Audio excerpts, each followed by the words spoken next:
McGee from Georgia. Great. Good to see you. That's right. Okay. Just want to ask quickly, the missiles coming from Gaza again, and how are you affected? The missiles come every day. Not every day, but we hardly take any notice of it. Yeah. As long as no one's hurt, we hardly take any notice.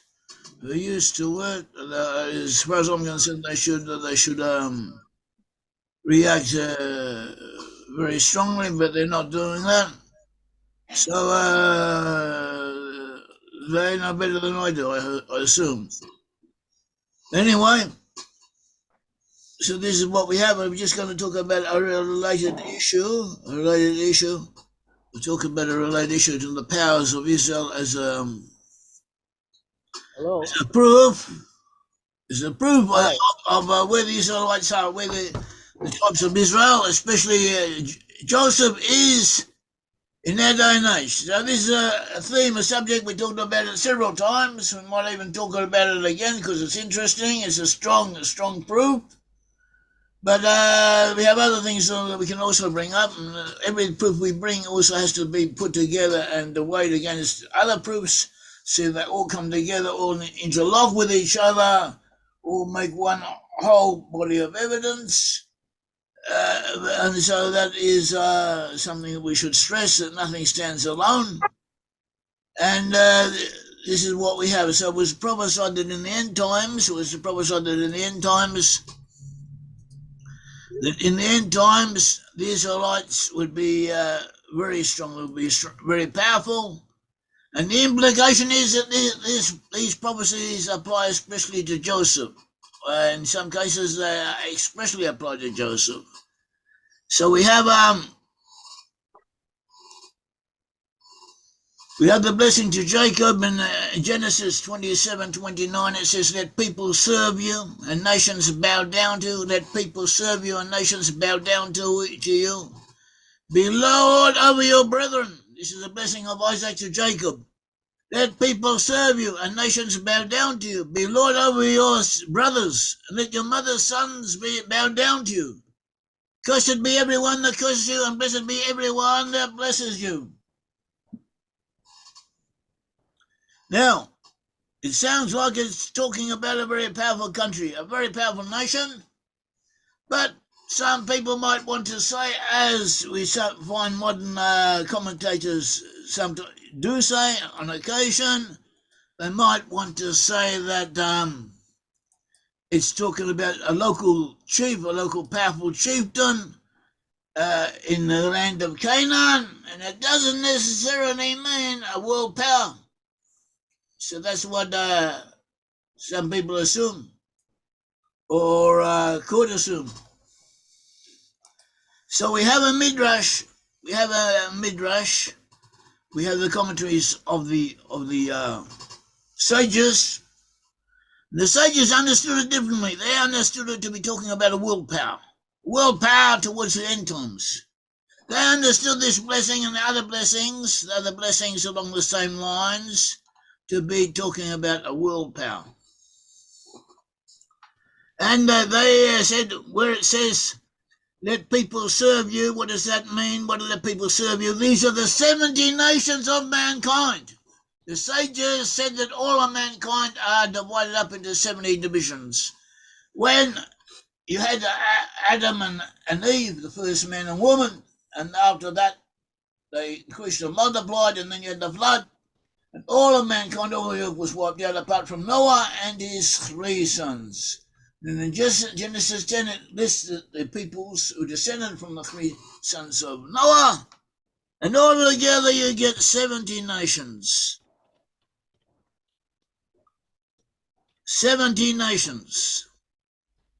70 nations, and the sages said that this blessing to Jacob meant that the 70 nations would serve him, all the nations of the earth, in other words. And nations bow down to, these are the descendants of Ishmael and Keturah. Ishmael and Keturah, meaning the Islamic powers and the Eastern powers.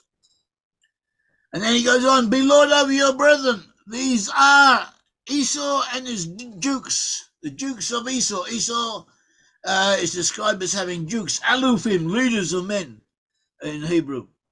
And so it says, this blessing of Jacob, that Isaac gave to Jacob, mean that Jacob, the descendants of Jacob, would rule over all the nations of the earth. And that also rule over the Islamic powers and the Asiatic powers and the powers of Europe. These are Esau and his dukes. That's what how the sages understood it. That is how it could be understood, or should be understood. In a simple, literal sense. And it is talking about something which will come to pass towards the end times. And it has begun to come into pass, and now in English-speaking peoples do have this power, especially America. He says, Genesis 27, may people serve you and nations bow down to you, be master of your brothers, and may your mother's sons bow down to you. Cursed be those who curse you, and blessed be those who bless you. And he goes on, he speaks of in Genesis 48. Genesis 48, he blessed Ephraim and Manasseh. And he blessed both of them, both Ephraim and Manasseh, but he blessed Ephraim more than Manasseh. And he said, he also shall become a people that is Manasseh. He also shall become a people that is Manasseh will become a people after Ephraim. And he also shall be great. However, his younger brother, that is Ephraim, shall be greater than he, and his descendants shall become a multitude of nations. In Hebrew, multitude of nations means Malay Agoyim, is Hebrew Malay Agoyim. That means the fullness, the very existence of the nations will be due to him. And we should refine something on the whole. We identify the lost tribes of Israel. We identify the lost tribes of Israel with peoples in the West.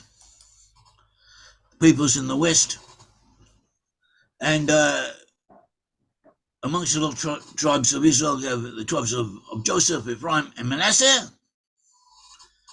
And we understand that Ephraim gave expression to his tribal personality through the English-speaking peoples, through Britain and its offshoots of Britain, whereas Manasseh was more important, gave its imprint more in the USA.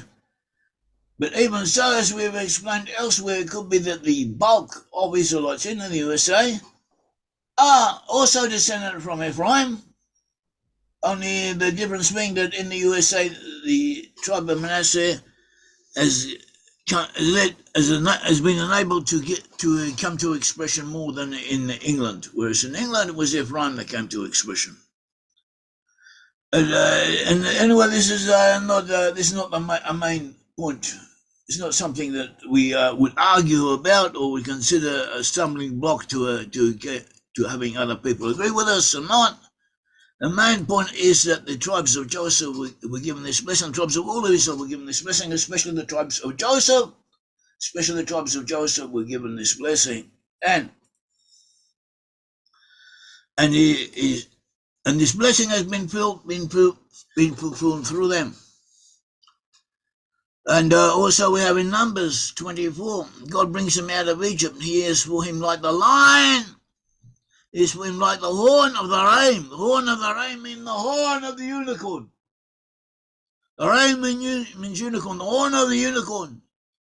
He will devour the nations who are his adversaries, and will crush their bones in pieces and shatter them with his arrows. Then we have other verses along a similar lines in Psalms 47. It says, clap your hands, O peoples, shout to God with the voice of joy.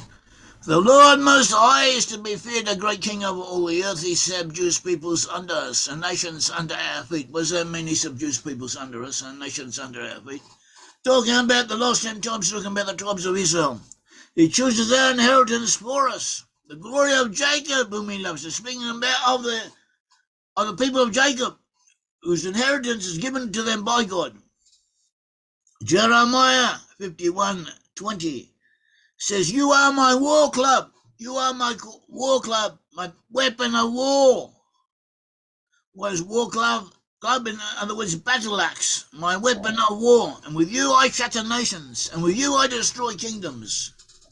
So to Micah 5 it says, to the remnant of Jacob shall be among the nations, among many peoples like a lion among the beasts of the forest, like a young lion among flocks of sheep, which if he passes through tramples down and tears, and there is none to rescue.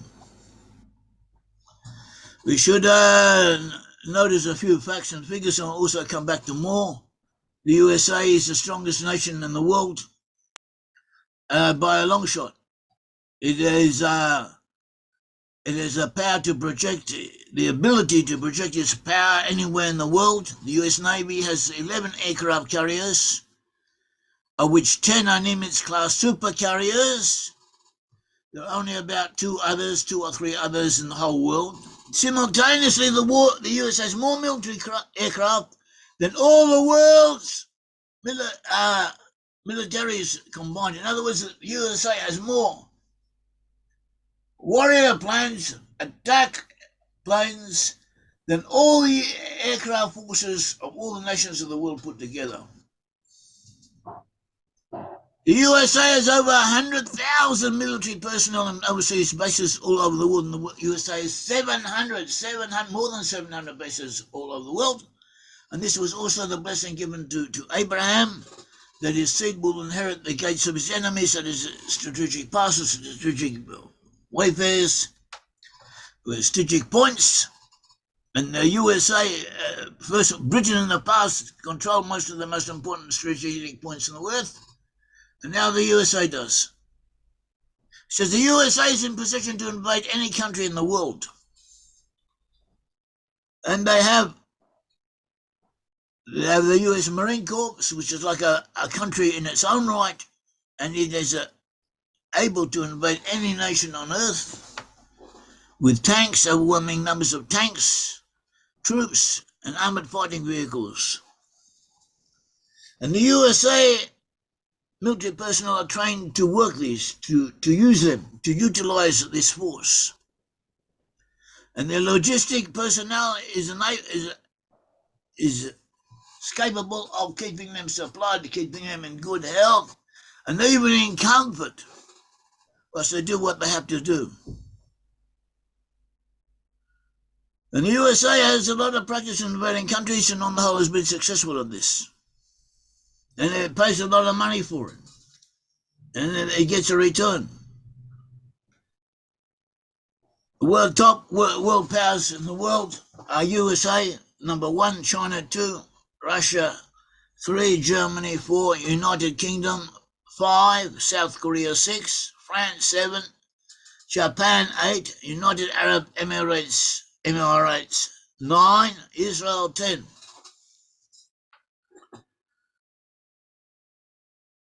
And Israel, the capital-wise, is considered the most technologically advanced country in the world after the USA. First comes the USA, then comes Israel. After them come Japan and Germany and the UK.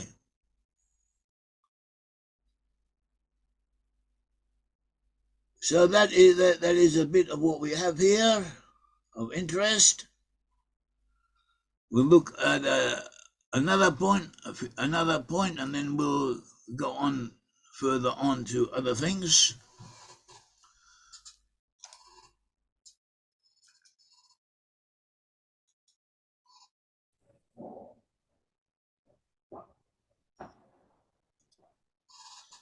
We have different prophecies concerning the lost 10 tribes, but concerning Israel being the most powerful country in the earth in the end times. It says that in Isaiah 42, sing to the Lord a new song, and his praise from the ends of the earth. You go down to the sea and all that is in it, you coastlands and you inhabitants of them. So this is referring to the lost 10 tribes, most of which who are on coastlines of the sea. They're in the west, or the major body of them are in the west. And they are at the ends of the earth, meaning the geographical extremities of the earth. And the USA, compared to other nations, is a geographical extremity. So is New Zealand and Australia. So is South Africa. And so is Britain. and also the whole of West European coastline are all considered the ends of the earth when you measure that from the land of Israel, which is the center of the earth, as it says in Ezekiel. And it says in Numbers 24, the kingdom shall be exalted over all the nations of the earth. And it also compares them to a lion and a unicorn, which are the symbol of Britain. And the USA, in some respects, is an extension of Britain. As we said, Jeremiah 51 describes the Israelites as being the battle axe that is the policeman of the globe, the battle axe and the weapons of war, through which God will break nations in pieces and destroy kingdoms. Zechariah 10 says, those of Ephraim shall be like a mighty man, and their heart shall rejoice as with wine. Yet their children shall see it and be glad. Their heart shall rejoice in the Lord. Again, Deuteronomy 33, verse 29 onwards. Happy you, Israel, who is like your people, saved by the Lord, the shield of your help. By the sword of your majesty, your enemies shall submit to you, and you shall tread down their high places. So that is what we have. We have other sources. We have other blessings, including possessing the gates of your enemies. And the gates of your enemies, examples are given for this. For instance, the Midrash says, what is a gate? What does it mean, gates of your enemies? It says, in effect, for an example, is Tadmor. Tadmor was built according to the Bible. Tadmor is in the desert. It's Palmyra. It's not called Palmyra. Tadmor is translated into Latin as Palmyra, and Palmyra meaning a place of palms, and place of palms, possibly a play on the word Hebrew word tamar, tamar meaning a palm tree, and Tadmor possibly being derived from the word floor, or a palm tree. At all events, Tadmor was built by Solomon according to the Bible. And why was Tadmor important? Because in those days you had spices and you didn't have refrigeration, and people had the practice of feeding their livestock, and they would when winter came and they had trouble maintaining food for the livestock, the practice was to kill off all the superfluous sheep, cattle, and so on, and to salt the meat, and also to use spices for it. So spices were very important. Spices were expensive, but they were a necessity. And many of the spices came from India, came from the Far East. But the Arabs used to bring them on caravans, or Arabs or Persians, people from that region used to have caravans bringing them to the west or to the Mediterranean, and the caravan routes had to pass through Tadmor. So whoever had the control of Tadmor had an effective factor control of the international spice trade. In other words, a gate of the world, a gate of your enemies. So this was important. And so too, the USA now possesses gates. It controls a good portion of the earth in some way or other. And through possessing gates, for instance, we have the Malacca Straits. The Malacca Straits off the coast of Malaya. A lot of people don't know about this. The Malacca Straits, whoever controls the Malacca Straits off the coast of Malaya, controls petroleum oil from the Persian Gulf. China needs that oil. China is in some ways a potential adversary of America, a potential enemy of America. It's working against America, but it cannot exist without petroleum. And America controls the Malacca Straits, and China cannot use petroleum if America doesn't let her. So that would be considered a strategic gate. And part of the promise what they would possess. The Israelites in the end times would possess the gates of their enemies, and they do. Everywhere you have an important passageway, they have control over it to some degree or other. And this is part of their foreign policy, part of their military policy, part of their international strategy. And they are the only ones who place such an emphasis on this, and it works for them. Other nations have other strategies, other means of asserting themselves, but that particular one of possessing strategic thoroughfares is unique. First, it was unique to the British Empire. Now it is unique to the USA, and they are both the powers of Joseph.